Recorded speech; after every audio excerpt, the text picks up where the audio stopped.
우리 오늘 또 설 명절 중에 또 하루가 끼어져 있는데 우리 명절 잘 보내고 계십니까? 올해는 좀 특이한 명절인 것 같습니다. 5인 이상 모이지 말라고 해서 또 많은 사람들이 시골에 가지 못하고 또 뭐 전화로 또 영상으로 이렇게 인사드리는 분들도 계시고요. 또 시골에 가더라도 또 형제지간을 만나지 못하고 교대로 이렇게 명절을 보내기도 합니다.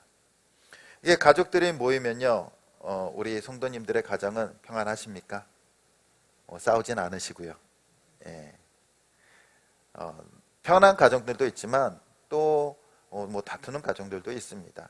모처럼 모이다 보면요, 그동안에 못했던 말들을 다 하게 되죠.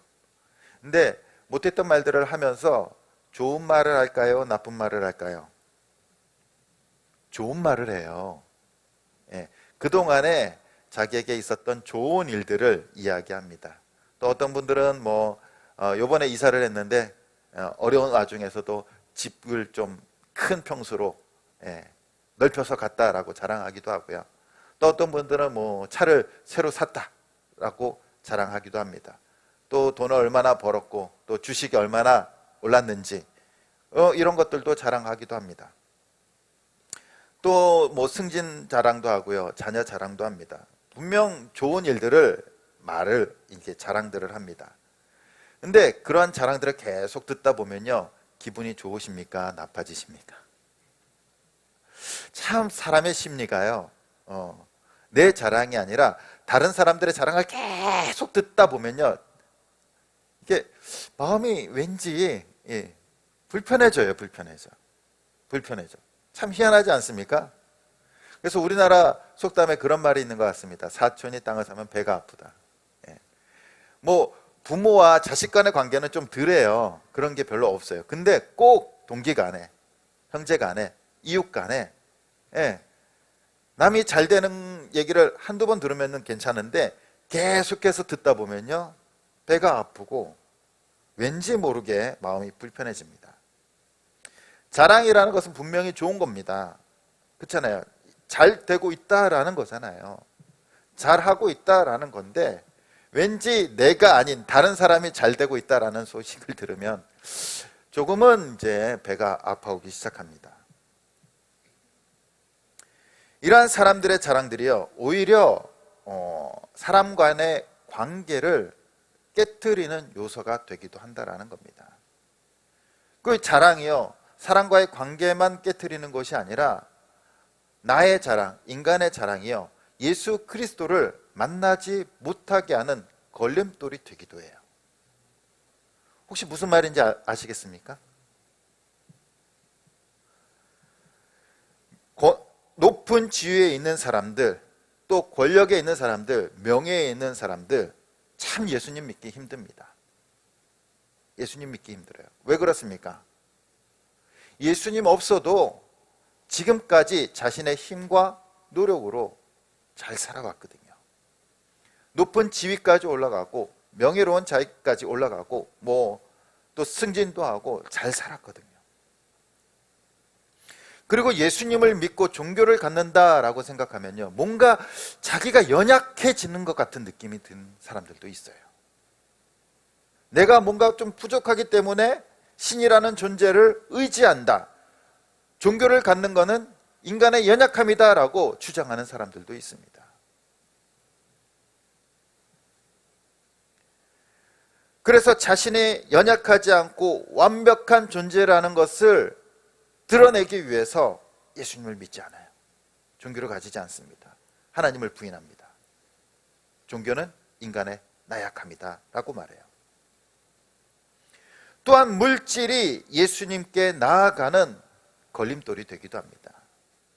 이전에는 어려울 때 주말에도 일을 하고 또 주말에 또 쉬게 되면은 정말로 놀러 갈 데도 없고 취미 활동할 것도 없고, 그래서 교회 나온 건 아니지만 그래도 어려울 때는 교회 나와서 열심히 기도하고 매달립니다.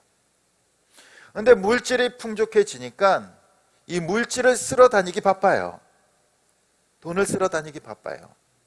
쇼핑도 해야 되고 가족들이랑 놀러도 가야 되고 이러한 물질, 인간의 자랑들, 이러한 것들이 예수님을 만나지 못하도록 하는 장애물이 되기도 하고 걸림돌이 되기도 한다라는 겁니다. 바울 당시에도요, 유대인들이 자신들을 자랑합니다. 유대인들의 자랑이 뭐였습니까? 나는 하나님의 백성이다라는 거예요.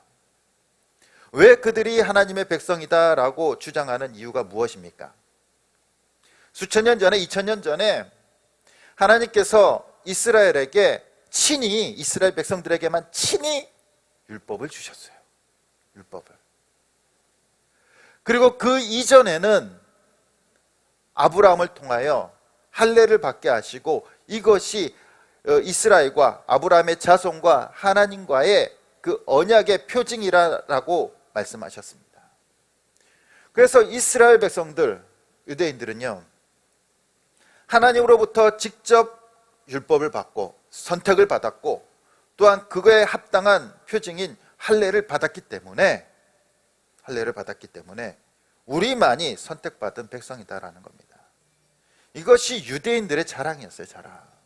그들이 아무리 로마 식민지 안에서 살아가고 있더라도요, 그들은 하나님의 백성이라는 사실, 그 한 가지 정체성, 그것을 자랑으로 여겼습니다. 자랑으로.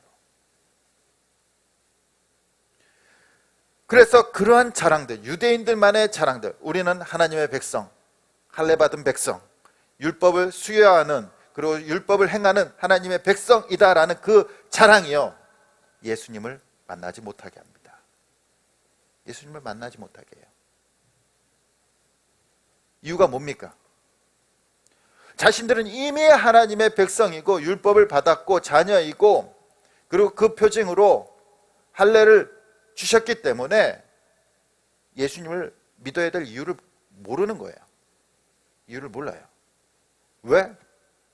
나는 이미 하나님의 백성인데 왜 예수님을 믿어서 또 뭐 하나님의 왜 백성이 되지? 왜 자녀가 되지? 만날 이유가 없어요. 유대인들에게 있어서는 율법과 할례가 있었기 때문에 하나님을, 예수님을 만나야 되는, 예수님을 믿어야 되는 이유가 없다라는 겁니다. 오히려 그들의 자랑이 예수님을 만나지 못하도록 하는 방해물이 되어버린 거예요. 방해물이.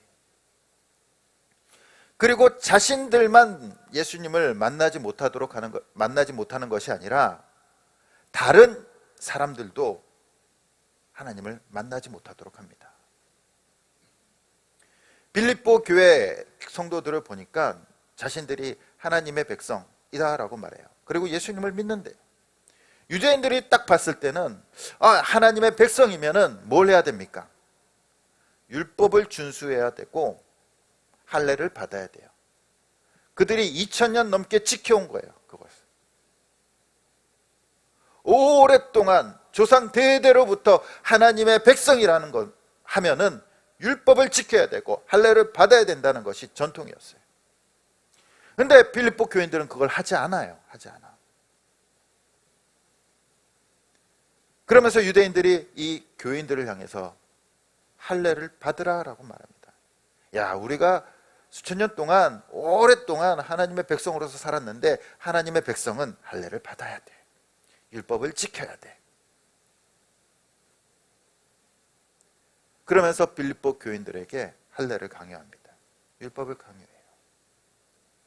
그리고 도리어 예수 그리스도를 전한 이 바울을 비난합니다. 너희들이 바울에게 전도되어서 하나님의 백성이라고? 근데 할례를 받지 않았다고? 그 바울 가짜야. 가짜. 정말 바울이라는 사람이 유대인이고 하나님의 백성이고 우리와 똑같은 하나님의 백성이라면은 할례를 이야기 안 할 리가 없어. 율법을 말 안 할 이유가 없어. 그가 전한 것은 가짜야. 유대인의 전통에 위반되는 거야. 그러면서 바울의 복음까지도 훼손하기 시작하는 겁니다. 이러한 상황 속에서 이 바울이요, 빌립보 교회를 향해서 편지를 하고 있습니다. 뭘 써야 될까요? 뭘? 자신의 정통성, 자신의 예수 그리스도의 복음이 진짜라는 사실을 확인하고 다시 심어주기 위해서는 바울이 가짜가 아니라는 거, 정말로 진짜라는 사실, 그리고 신뢰받을 만한 사람이라는 사실을 알려줘야 했어요. 그래서 오늘 말씀에 바울은 자신의 과거를 드러냅니다. 자신의 자랑스러웠던 과거를 드러내요. 그래서 5절에서 6절을 우리 같이 한번 읽어보겠습니다. 시작. 나는 8일 만에 할례를 받고 이스라엘 족속이요 베냐민 지파요 히브리인 중에 히브리인이요 율법으로는 바리새인이요 열심히는 교회를 박해하고 율법의 의로는 흠이 없는 자라. 아멘. 자신의 정통성, 신뢰받을 만한 사람이라는 사실을 알려줄 필요가 있습니다. 그래서 제일 먼저 말한 것이 뭡니까? 나는 8일 만에 할례를 받았다. 할례를 받았다. 유대인들이 바울을 공격했을 때 뭘 공격한 겁니까? 할례를 이야기 안 했기 때문에 바울은 가짜라는 거예요. 가짜. 그래서 제일 먼저 바울이 이야기한 것은 나는 할례 받았어. 태어나자마자 8일 만에 할례 받았어.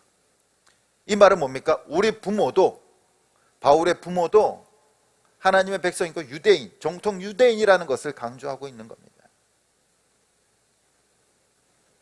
나는 하나님의 백성으로 할례 받았어. 그리고 베냐민 지파야 라고 말합니다. 베냐민 지파. 베냐민은요, 야곱의 12아들 중에 막내 아들이에요. 그리고 야곱이 사랑하는 라헬로부터 태어난 둘째 아들입니다. 얼마나 사랑했습니까? 그리고 이 베냐민 지파를 통해서 이스라엘의 최초의 왕이, 합법적인 왕이 세워집니다. 세워져요. 또한 이 베냐민 지파는요, 용맹스럽고 싸움을 잘했습니다. 그리고 이 예루살렘 성과 성전이요, 이 베냐민 지파 땅에 세워져요. 땅에 세워져. 근데 유대인들의 왕이 누굽니까? 처음에는 베냐민 지파에서 세워지지만 그 다음에는 유다 지파에서 다윗으로부터 그 왕권이 계속 계승이 돼요. 근데 그 땅이 어디 있다고요? 베냐민 지파 땅 안에 있어요. 그렇기 때문에 유다 지파에서 왕권을 유지하려면요, 누구의 도움이 필요합니까? 베냐민 지파의 도움이 절실히 필요해요. 절실히. 그런데 이스라엘 역사를 보면요, 베냐민 지파가 유다를 공격하지 않아요. 오히려 그 유다 지파 왕들에게 충성을 다합니다. 충성을 다해요. 충성을 다해요. 또한 바벨론 포로 이후에 이 예루살렘 성과 성전을 세우는 데 있어서 유다 지파와 베냐민 지파가 핵심적으로 재건하는 데 인물들이 됩니다. 그래서 베냐민 지파 하면요, 상징되는 이 이미지가 있어요. 힘, 용기, 충성, 그리고 순수함. 베냐민 지파 그러면요, 충성스럽고 순수하고 용기 있는 지파, 이것을 상징했습니다. 바울이 바로 자신이 베냐민 지파라고 말합니다. 이 말은 오늘 말로 얘기하면 금수저잖아요. 금수저. 좋은 가문에서 태어난 사람이라는 겁니다. 좋은 가문에서 태어났을 뿐만 아니라 그는 좋은 학식을 배우기도 합니다. 당시 최고의 랍비로 여겨졌던, 율법학자로 여겨졌던 가말리엘이라는 랍비로부터 이 율법을 철저하게 배웁니다. 지금으로 얘기하면요, 서울대에서 율법을 배운 거예요. 하버드에서 율법을 배운 거예요. 최고의 학식을 배웁니다. 그리고 그는 바리새파래요. 바리새파. 바리새인 그러면요, 우리는 좀 부정적이잖아요. 예수님께서 하도 바리새인은 책망을 많이 하셔가지고 바리새인 그러면은 우리는 부정적인데, 당시 유대인들 사이에서는 이 바리새인 그러면요, 존경받는 사람들이었어요. 존경받는 사람들. 바리새파는 특히 이 유대인의 여러 종파들 중에 소수 종파예요. 왜 소수 종파냐면은 굉장히 그들의 규율이 셌습니다. 율법에 대한 규율이 다른 종파들보다 가장 셌어요. 율법뿐만 아니라 서기관들, 장로들의 그 규율까지도 다 지켜야 됐어요. 그러니까 바리새인으로 살아간다는 것이 너무나도 힘든 삶이에요. 힘든 삶. 율법을 철저히 지켜야 되기 때문에. 그래서 유대인들 중에서 이제 바리새인 그러면요, 유대인들 중에서 존경받을 만한 사람, 율법으로는 완벽한 사람, 이렇게 말했어요. 그래서 사도 바울이 뭐라고 얘기합니까? 율법의 의로는 흠이 없는 자라라고 말합니다. 율법의 의로는 철저하게 지켰기 때문에 율법으로는 흠이 없었다라고 고백하고 있습니다. 그런데 그는 그 율법에 너무나 철저히 지키는 바람에 그는 오히려 교회를 핍박하게 돼요. 교회가 뭡니까? 그리스도인들. 예수님을 믿음으로 구원받고 하나님의 백성이 된다라는, 그 믿음으로 구원 얻는다라는 것을 말하는 사람들이에요. 그리고 예수님을 닮아가는 사람들입니다. 그런데 유대인들은 그것이 이해가 되지 않아요. 왜 그렇습니까? 왜 예수님 믿고 구원을 받지? 왜 예수님 믿고 하나님의 백성이 되지? 우리는 원래 하나님의 백성인데, 원래 율법으로 하나님의 백성이고, 원래 할례 받음으로 하나님의 백성인데 왜 예수님 믿음으로 하나님의 백성이 돼? 저거 가짜야, 이단들이야.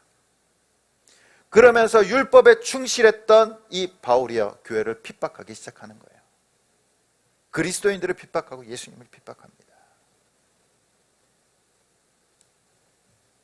사도 바울은 유대인들 가운데도 누구에게도 뒤처지지 않는 혈통과 학식을 가지고 있었어요. 명예를 갖고 있었습니다. 차세대 이 종교 리더로서 불릴 정도로 인지도가 높은 사람이었습니다. 타인으로부터 부러움의 대상이었어요. 야, 바울 그러면 완벽해. 엄친아요, 엄친아. 학식도 있고 지식도 있고 율법에도 철저하고 또 로마 시민권도 갖고 있고, 바울에 대해서 누구든지 함부로 할 수 없었다는 겁니다. 그런데 이상하게도 바울이요, 예수님을 만나고 나서 전도를 하잖아요. 교회를 세우고 전도를 할 때 그 전도하는 교회에 대해서 자신의 과거를 이야기하지 않아요. 자신의 배경을 이야기하지 않습니다. 자신이 바리새인이었고 할례 받았고 가말리의 문화생이었고 율법에 철저한 자였다는 사실을 말하지 않아요. 그러다 보니까 오늘 유대인들로부터 공격을 받는 거예요. 유대인들로부터 공격을 받자 그제서야 자신의 과거, 자신이 어떠한 사람인지를 말해주고 있는 겁니다. 그 이유가 무엇이었을까요?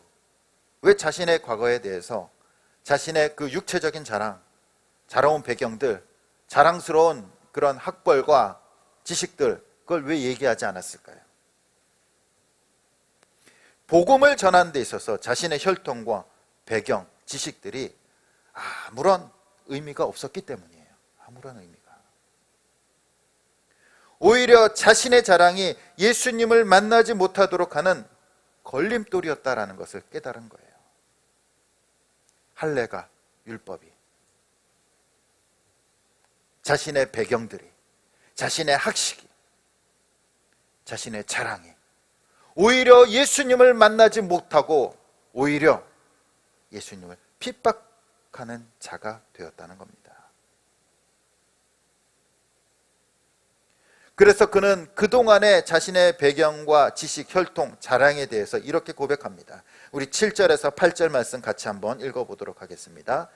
시작. 그러나 무엇이든지 내게 유익하던 것을 내가 그리스도를 위하여 다 해로 여길 뿐더러 또한 모든 것을 해로 여김은 내 주 그리스도 예수를 아는 지식이 가장 고상하기 때문이라. 내가 그를 위하여 모든 것을 잃어버리고 배설물로 여김은 그리스도를 얻고. 아멘. 바울은 그리스도인들을 핍박하기 위해서 다메섹으로 가는 도중이었습니다. 그곳에서 자신이 핍박하던 예수님을 만나요. 부활하신 예수님을 만나요.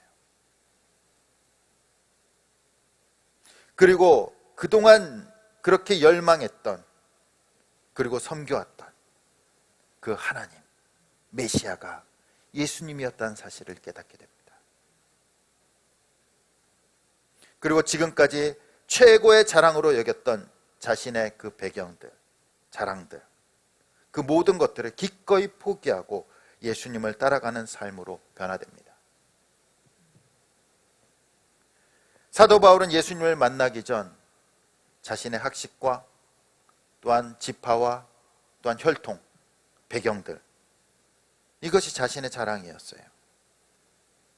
그러나 예수님을 만나자 그 모든 것들이 배설물처럼 여겨지고 백해무익하고 쓸모없는 것으로 여겨지게 됩니다. 왜 그렇습니까? 오히려 자신의 자랑이었던 배경들, 학식들, 혈통들이 사람을 살렸습니까? 죽였습니까? 오히려 그 율법, 자신의 자랑이었던 그 지식과 자신의 가치관들이 오히려 사람을 살리는 데 사용된 것이 아니라 그것을 통하여 사람을 죽였다는 거예요. 오히려 예수님을 만나지 못하도록 했다라는 겁니다. 그것 때문에 예수님을 만날 수 없었다는 겁니다. 그렇기 때문에 예수님을 만난 후에 자신이 갖고 있던 모든 것들이 예수 그리스도의 구원의 은혜에 비하면요, 너무나도 부끄러운 것이에요. 부끄러운 것. 인간의 가치관, 인간의 자랑들이 너무나도 보잘것 없었다는 겁니다. 자신이 갖고 있던 스펙들, 자랑들 단 한 사람도 살릴 수 없었어요. 오히려 그 혈통과 스펙들, 학식들이 사람을 살리는 것이 아니라 죽이는 것에 사용되었다는 겁니다. 그러나 반면에 예수님께서는 자신을 핍박하고 박해하던 자신을 살렸다는 거예요. 살렸다는 거. 자신에게 새로운 삶을 주셨다는 겁니다. 바울 자신뿐만 아니라 하나님을 버리고 배반했던 자들을 위해서 십자가에서 죽으시고 부활하심으로 그들에게 새로운 인생을 주시고 새 생명을 주셨다는 겁니다. 예수님을 만난 바울에게는 더 이상 자신의 과거는 자랑이 아니에요. 그리고 오직 예수님만을 자랑하게 됩니다. 사실 우리의 스펙과 자랑들은 생명 앞에 서면요, 그리 귀중하지 않습니다. 그리 귀중하지 않아요. 과연 생명보다 귀중한 것이 무엇이 있습니까? 10억과 내 생명과 바꾼다 그러면 바꾸시겠습니까? 안 바꿔요.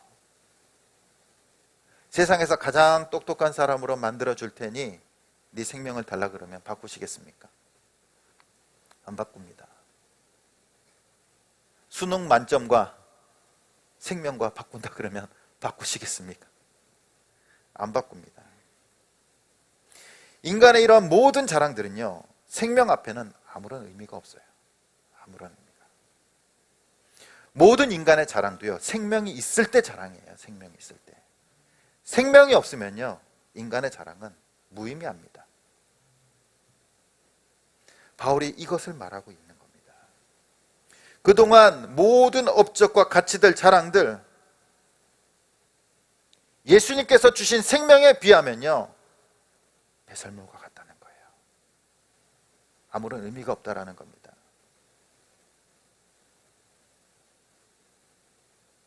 우리가 가진 지식, 우리가 가진 자랑들, 우리가 가진 물질들, 우리의 명예들, 그런 것들로 단 한 명의 영혼도 살릴 수 없습니다. 사람에게 새로운 인생을 줄 수 없습니다. 사람에게 있어서 가장 가치 있는 것은 바로 생명이에요. 생명. 바로 그 생명을 예수님께서 우리에게 주신 줄 믿습니다. 하나님께서는 온 인류를 창조하시고 그 안에 생명을 불어넣으셨어요. 인류가 시작됐다는 것은 무엇이 시작됐다는 겁니까? 생명이 불어넣어지고 생명이 시작됐다는 거예요. 그리고 예수님께서는 이 땅에 오셔서 죽었던 우리들, 지옥에 가야 하는 우리들을 위해서 십자가에서 죽으시고 부활하심으로 우리에게 생명을 주신 거예요. 생명.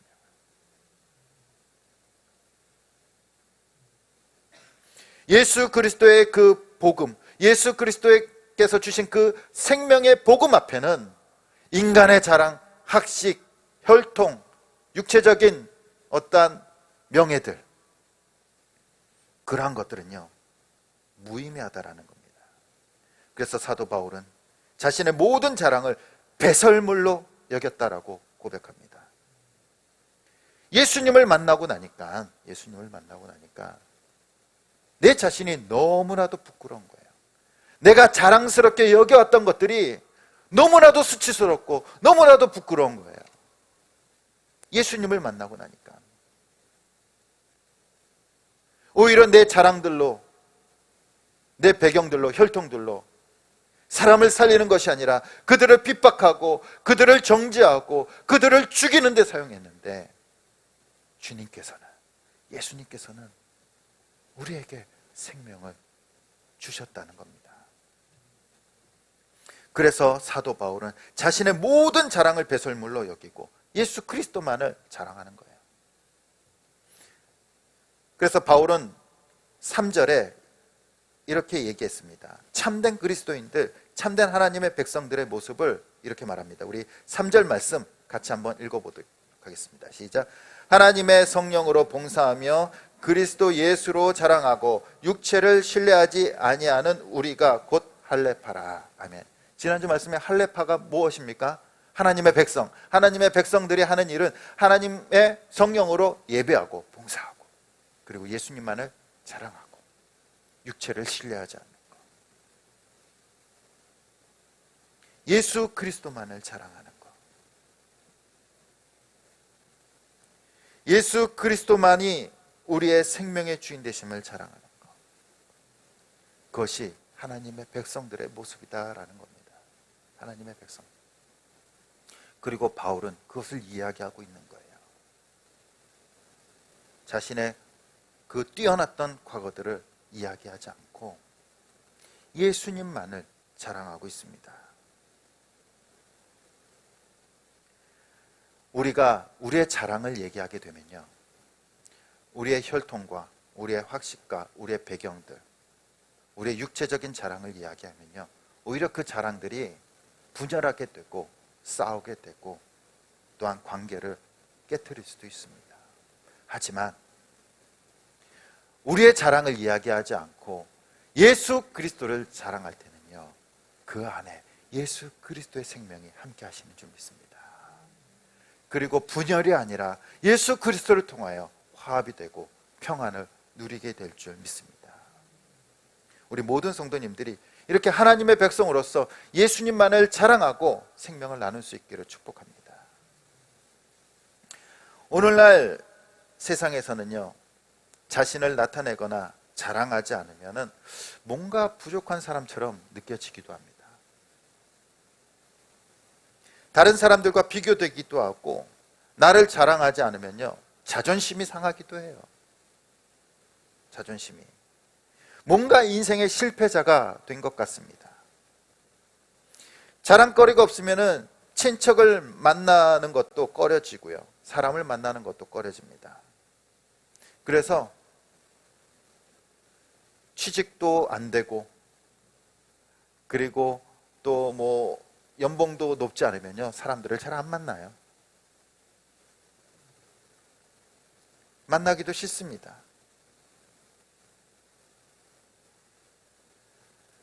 만나면 어떻게 해서든지 또 나를 자랑하려고 합니다. 조금 더 한 10%, 20% 좀 부풀려서 자랑을 해요. 이것이 인간의 모습 아닙니까? 몇 년 전에 이 기사를 봤는데요, 대기업 경력직의 20% 정도가요, 학력과 경력을 위조했다라고 해요. 자신을 20% 정도 더 자랑하는 거죠. 근데 그것은 거짓말이에요. 작년에 봉준호 감독의 그 기생충이라는 영화가 있었습니다. 우리 성도님도 많이 보신 분들도 계실 거예요. 우리나라 최초로 이 아카데미 작품상을 받았습니다. 근데 그 영화를 보면요, 그 사건이 뭘로 시작됩니까? 학력 위조로부터 시작돼요. 또 경력도 위조합니다. 위조예요. 그리고 그 끝은 결국 파멸로 끝나요. 파멸로.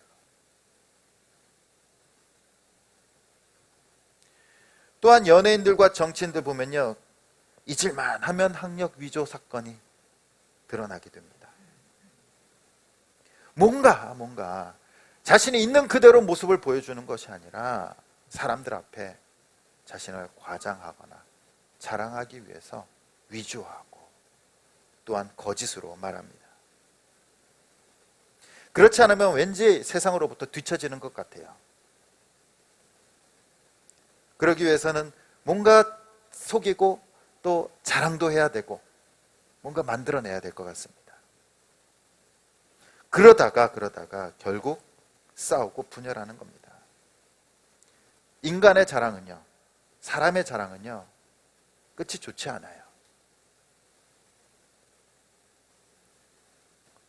거짓을 만들어내기도 하고 자랑을 하다 보면 또 분열을 일으키기도 합니다. 그렇다고 해서 뭐 경제활동을 하지 않거나 또 공부하지 말라는 것은 아닙니다. 그것을 자랑하는 것이 무의미하다는 거예요. 그것을 자랑하는 것이. 나를 자랑하는 것이 분열하게 만들고 주님을 올바로 만나지 못하도록 하는 것입니다. 열심히 돈 보십시오. 열심히 공부하십시오. 열심히 사회적으로 활동하십시오. 그러나 나를 자랑하진 마십시오. 우리는 누구를 자랑해야 됩니까? 예수님을 자랑하는 자들이에요. 예수님을 자랑하는 사람들입니다.